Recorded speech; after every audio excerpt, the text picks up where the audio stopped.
prvním šotu našich letošních aktualit bychom se chtěli věnovat nejdůležitější oblasti rozvoje našeho města, bytovou výstavbou. Zatímco naše kamera ukazuje starou část Loun, zvanou Lázně, řekněme si, že tyto objekty jsou už dnes odsouzeny k demolici. Zmizí tím sice romantické uličky, ale i zastaralý, nevyhovující bytový fond a opuštěné hospodářské budovy. Pro novou výstavbu už nelze zabírat další zemědělskou půdu, a tak jediným řešením je bourat staré objekty a na jejich místě stavět nové byty s odpovídající občanskou vybaveností. Na celém území Lázní je dnes už jen několik desítek bytových jednotek, převážně 3. a 4. kategorie. Jejich demolicí se uvolní prostor pro několika podlažní budovy se stovkami bytů 1. kategorie s nejmodernějším vybavením.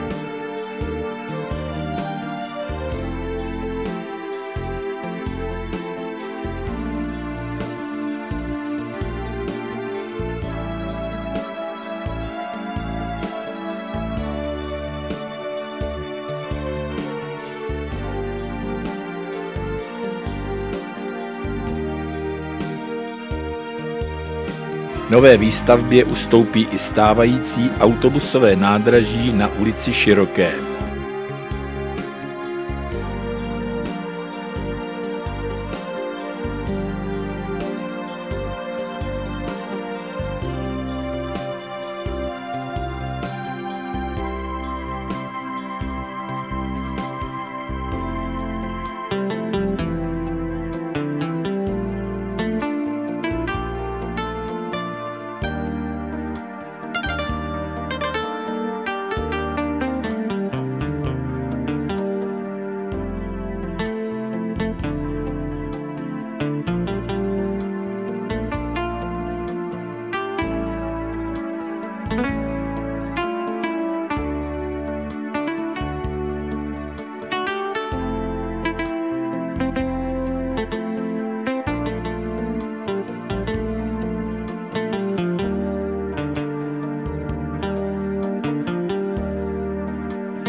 V 5. pětiletce pro nás postavili plzeňští stavbaři 1075 bytových jednotek, novou základní školu, jesle s mateřskou školou, 2 potravinářské samoobsluhy a středisko Luna s restaurací, knihovnou, řadou obchodů a společenským střediskem.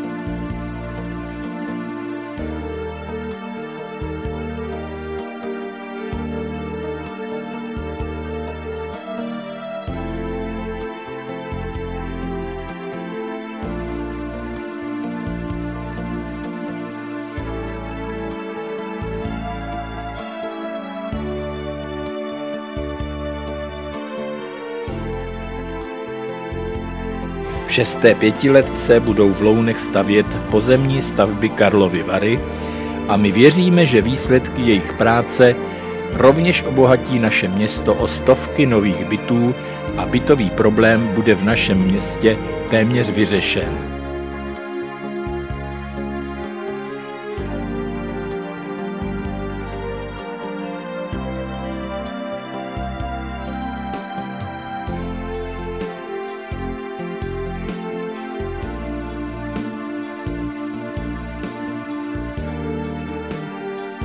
Uplynulých 5 let bylo naplněno tvořivou aktivitou občanů našeho města. I v letošním roce se tato iniciativa projevila při jarním úklidu a na stavbách budovaných v akci Z.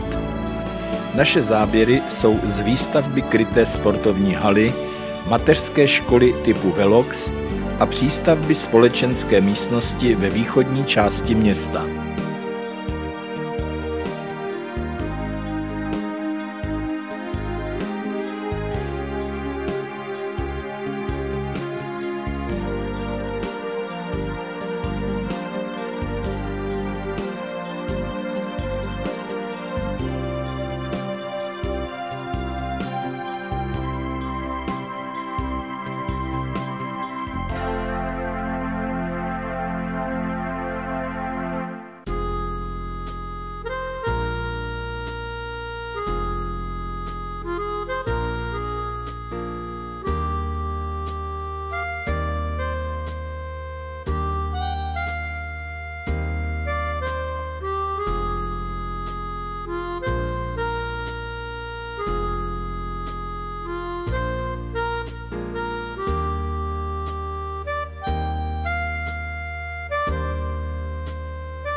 Dobrovolnou brigádnickou prací jsou každoročně vytvářeny milionové hodnoty.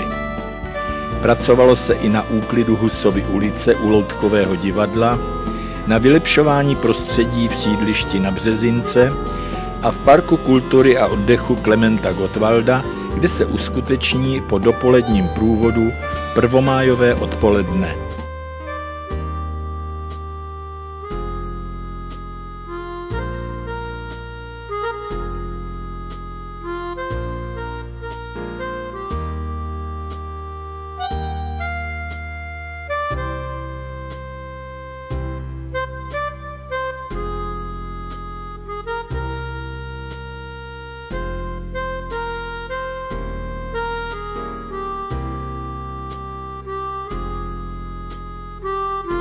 Před několika dny promítalo lounské kino Revoluce film Sarajevský atentát.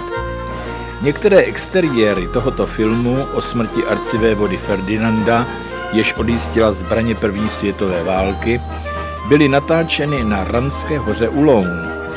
Na několik dní tady zavládla atmosféra rakousko-uherského mocnářství a nezvyklý ruch filmařského světa.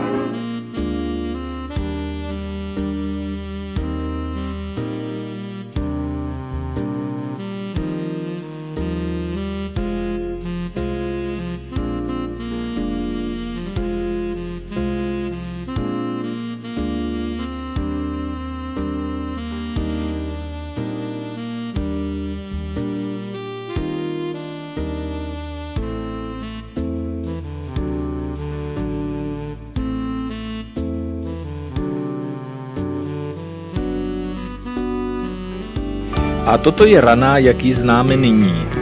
Významné středisko bezmotorového létání. Mnohé z vás možná překvapí nové typy létajících zařízení.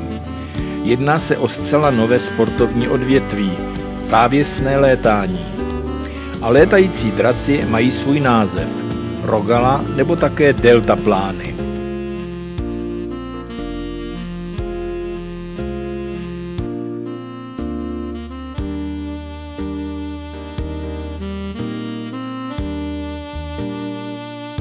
Oblečení pro posádku zatím předepsáno není, a tak každý dbá především o svoji bezpečnost.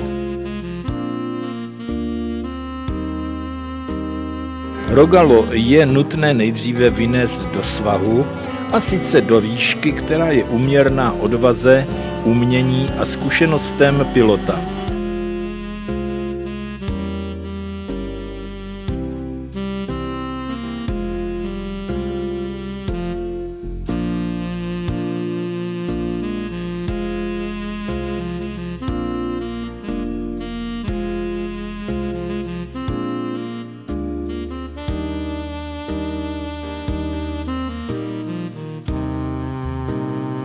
Ke startu pak stačí krátký rozběh a pak už se můžeme kochat pohledem z ptačí perspektivy.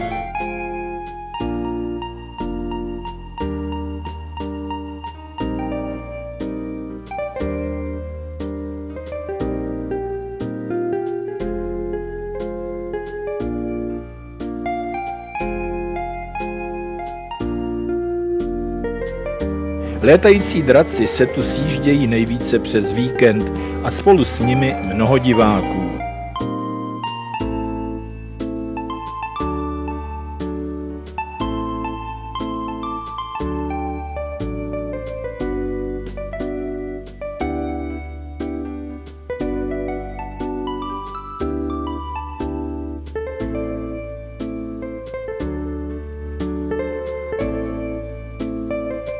Lounská čtvrť Lázně.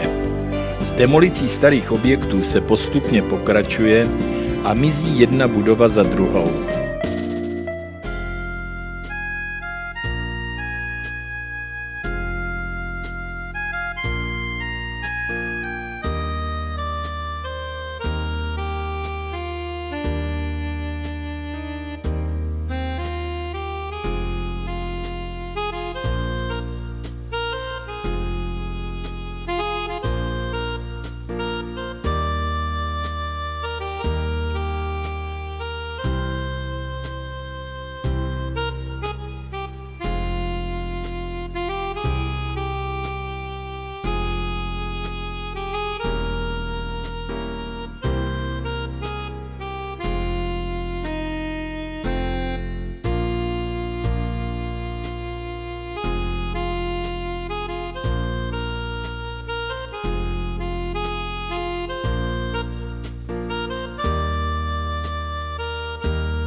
Na jejich místě vyrůstají několika podlažní panelové domy s desítkami bytů první kategorie. Bytová krize v Lounech je tak postupně řešena, což oceňují zejména nově vzniklá manželství.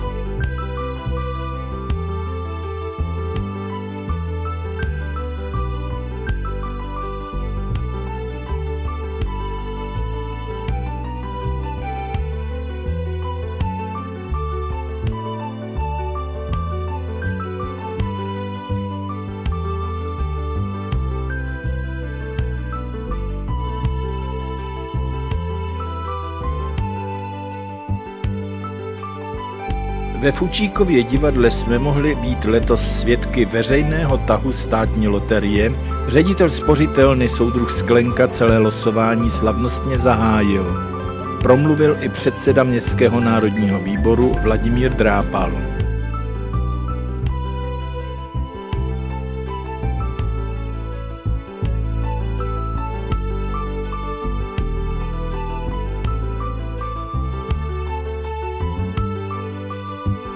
Samotné losování pak řídil zástupce loterijní komise spořitelny a lounská děvčata za přísného dozoru právníků jednotlivá čísla losovala.